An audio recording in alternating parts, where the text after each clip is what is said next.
in the last couple years, I've started to experience things about the United States that I'm just like, you know what? I need a break from this.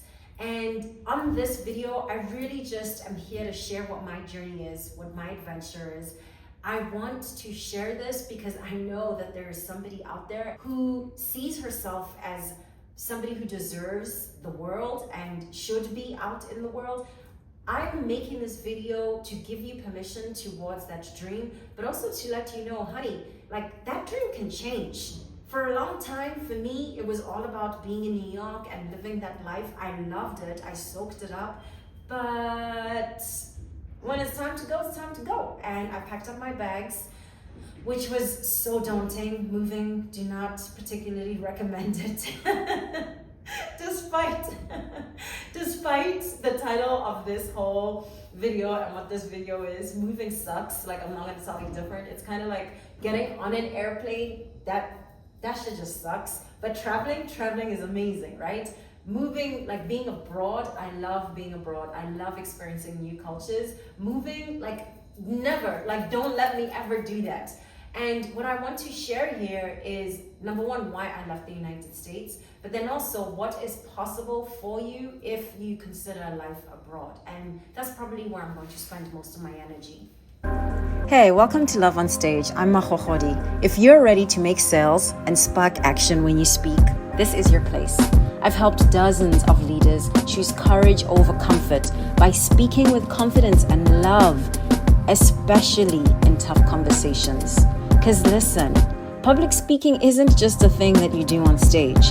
It's what you do every time you deliver a work presentation, when you interview for that plump job you deserve, when you negotiate your salary, and every time you sweat bullets during a big pitch. That's all public speaking. It's time to level up your storytelling because your story matters.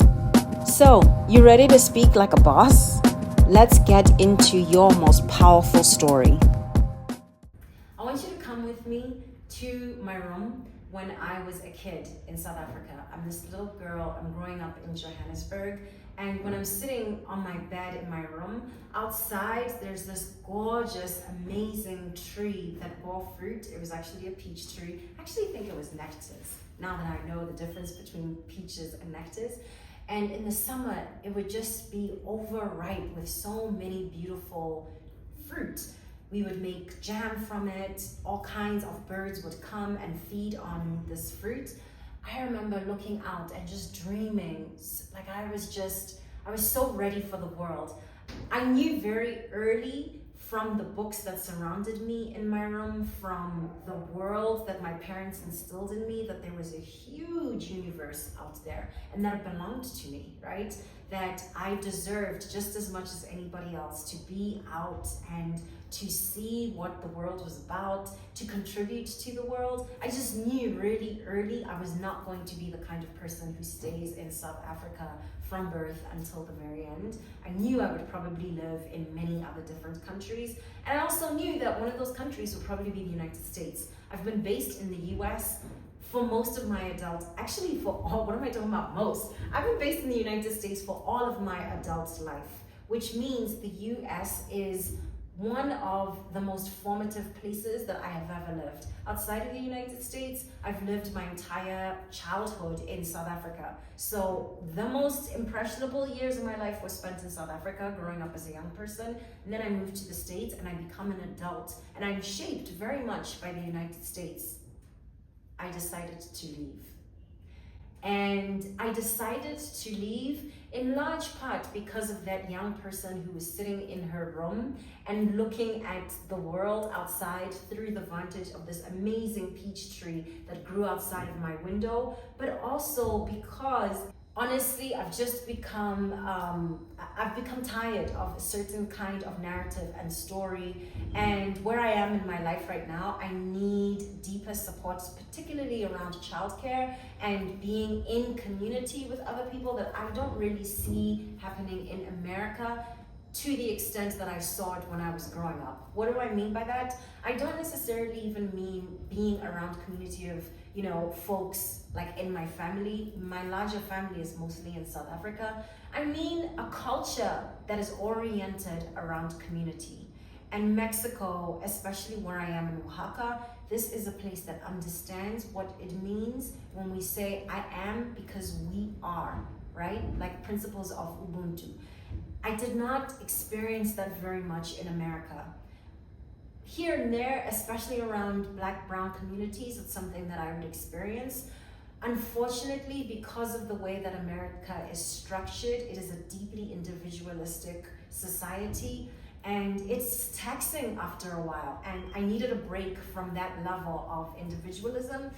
I know that America is in my future. I definitely at some point will likely return, but for now, where I am, I just need a break, and I definitely need that break as a new mom, as somebody who's trying to figure out how do I support this human being. I need that kind of support around me, and I definitely want my child to be surrounded by that kind of nurturing thing of strangers on the street meeting his eye and being delighted to see him and be like, oh my God, look at this cute little human. Like, this is, you're part of us. You're part of us being here on earth together. I needed some of that magical juice.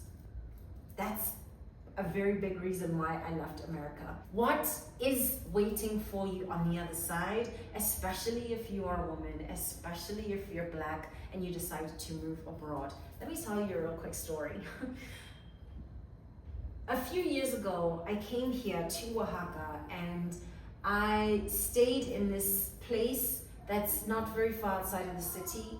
It's a place called Etla, and I was around a lot of white Americans who were expats. That's their words, that's how they describe themselves. And what I found was a repetition of a lot of the things that I had left behind in America. What I wanted to experience something different in being in Oaxaca. And what I found among this expat community, and I'll give you a concrete example, was a lot of the things that I did not want to experience when I'm abroad. My name is Mahohodi, and I understand this is not a common name almost anywhere I travel, including in South Africa, by the way, right? So that is something I'm very much game for. I actually think it's one of the yummy and exciting points of connecting with other human beings, particularly when I'm traveling. It's like, oh my God, tell me more, what's that about? Like, where are you from? My experience with this expat community though was that difference was not celebrated. That difference was seen as something to shut down, to tamper. And the person who was hosting us, particularly Airbnb, his response to my name was he never said my name, but he religiously mispronounced my dog's name to make a certain kind of point, right? To say something about what belongs and what doesn't belong, what is acceptable and what is not acceptable. This person, like I said, describes himself as an expat. It's really like, why am I telling you this story in relationship to what waits for you abroad? Especially as a Black or brown person who, is trying to mind your own business and live your best life overseas in a country other than the United States. What is waiting for you abroad is exactly what you want it to be. Number one, in my interactions with the person, which I kept to like the smallest, I made it really clear, like, you're here as an expat. I'm not an expat. I am an immigrant through and through. I was an immigrant in America and I identified with people who are immigrants. I'm an immigrant here. The same way that like when Mexicans come to America, they're not considered expats, they're considered immigrants. That's me. I'm an immigrant, right? Now I'm twice removed as an immigrant. I say that to say, I'm here to learn about, to understand, to revel in, to celebrate this culture that is so different from my own culture. And I'm not going to be othered anywhere on the planet, anywhere there are other human beings. There's a really beautiful, oh my God, I love this quote so much. It's by Pliny the Elder. Look at me sounding really fancy. I believe Pliny the Elder was an African who was based in ancient Greece. Please correct me if I'm wrong, but Pliny the Elder shows up in old texts if you care about philosophy and that sort of thing. And the quote is, I nothing that is human can be alien from me, which means there is nothing about the human experience that can ever feel othered to me or that will ever other me. And when you are abroad, when you find yourself in places that are new to you or different to you, having that orientation is just, it's so liberating, but it's also so enriching. You belong every single where you are. Don't let anybody tell you different. Don't let anybody call you outside of that name that is yours. Human being who belongs here on earth.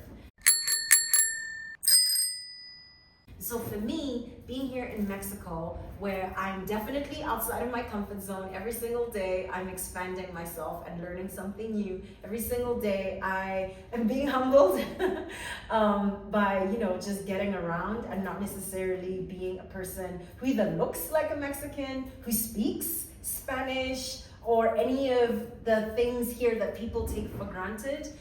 I am not intimidated by the profound thing that is being a human being in Mexico. I'm curious about it. I'm here to learn about it. I'm humble towards it, but I am not othered by it. And I do my best to not other that experience. And I believe if you come here or anywhere else in the world, this has been my experience for sure, all the years that I spent in America, when you show up with that kind of spirit, when you show up with the spirit of I'm more like you than I am different, I'm not an expat lording over, I am one of, when you come with that sort of energy, oh wow, the beauty of travel. Like you get to experience what people rave about when they talk about travel as an education that will change you profoundly and give you the gift of yourself in a way that nothing else could.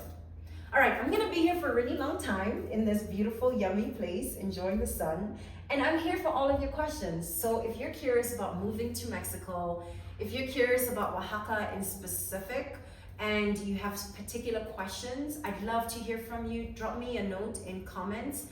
If you also have ideas of maybe particular content that you would like to see that's about living in Oaxaca, let me know. Maybe I'll make it. I don't know. This is all new. It's all happening in real time. So come on this adventure with me. Thank you so much for being here. Don't forget to like, to subscribe.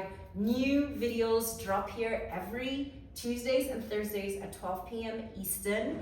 And we specifically spend our time talking about how to level up, how to be your best self, show up with confidence on stage and off the stage. I am Mahohodi, I'm a speaker, I'm a writer. My book is called In It. Thank you again for being here. Was that useful? You want to go even deeper? I'd love to support you. My coaching program can help you make money and spark action whenever you speak with intention. Book time to chat using the link in the description box below. Also, leave a comment if this video offered something you needed to hear today, or if you have a question you want me to unpack in next week's episode. Fresh episodes drop every Thursday at 12 p.m. Eastern. Hit subscribe to get a notification so you never miss a beat. Thank you so much for being here. I want you to know that your story matters. And I'm here to help you stand out from the stage to the page.